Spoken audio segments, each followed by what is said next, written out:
ನಮಸ್ತೆ. ಇದು Sunday mini blog share ಮಾಡ್ತಾ ಇದ್ದೀನಿ ನಿಮ್ಮ ಜೊತೆ. ಇಡ್ಲಿ, ವಡೆ ಮತ್ತು ಚಟ್ನಿ.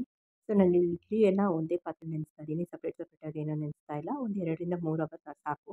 ಇಲ್ಲಿ 1 ಕಪ್ಪು ಇಡ್ಲಿ ಅಕ್ಕಿ ತೊಗೊಂಡ್ರೆ, ಅಂದರೆ ಸುಮಾರು 250 ಗ್ರಾಮ್ ತೊಗೊಂಡ್ರೆ, ಅದರಲ್ಲಿ ಅರ್ಧ ಭಾಗದಷ್ಟು ಉದ್ದಿನಬೇಳೆ, ಕಾಲು ಭಾಗದಷ್ಟು ಅವಲಕ್ಕಿ ತೊಗೊಂಡು ನೆನೆಸ್ಬಿಟ್ಟು, ಸ್ವಲ್ಪ ಮೆಂತ್ಯ ಹಾಕ್ಬಿಟ್ಟು ಒಂದು 3 ಅವರ್ ನೆನೆಸ್ಬಿಟ್ಟು ಇಡ್ಲಿ ಬ್ಯಾಟರ್ ರೆಡಿ ಮಾಡಿಕೊಂಡೆ. ಅದೇ ಥರ ಉದ್ದಿನಬೇಳೆನೂ ಅಷ್ಟೇ, ಪ್ಲೇನ್ ಉದ್ದಿನಬೇಳೆನ ಒಂದು 4ರಿಂದ 5 ಗಂಟೆ ನೆನೆ ಹಾಕ್ಬಿಟ್ಟು, ನೋಡಿ ಈ ಥರ ಒಂದು ಬೌಲ್ ಮುಚ್ಚಿಟ್ಬಿಟ್ರೆ ನಿಮಗೆ ಉಬ್ಬಿ ಬರಲ್ಲ ಇಡ್ಲಿ ಹಿಟ್ಟು. ನೋಡಿ ಎಷ್ಟು ಚೆನ್ನಾಗಿ ಬಂದಿದೆ ಅಂತ.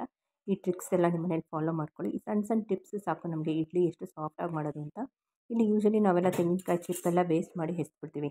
ಸೊ ನಾನು ಇವತ್ತು ಯಾವ ರೀತಿ ತೆಂಗಿನಕಾಯಿ ಚಿಪ್ಪಲ್ಲೂ ನೀವು ಇಡ್ಲಿ ಮಾಡ್ಬೋದು ಅನ್ನೋದು ಶೇರ್ ಮಾಡ್ತಾ ಇದ್ದೀನಿ.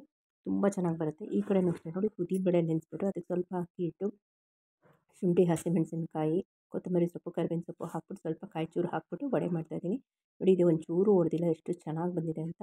ಸೊ ಇವತ್ತಿನ ವೀಡಿಯೋ ನಿಮ್ಗೆ ಫ್ರೀ ಇದ್ದರೆ, ಇಂಟ್ರೆಸ್ಟ್ ಇದೆ, ಫುಲ್ ವೀಡಿಯೋ ವಾಚ್ ಮಾಡಿ ಅಂತ ಹೇಳ್ತಾ ಹೋಗಿ ಬರಲ್ಲ. ಎಲ್ಲರಿಗೂ ನಮಸ್ಕಾರ.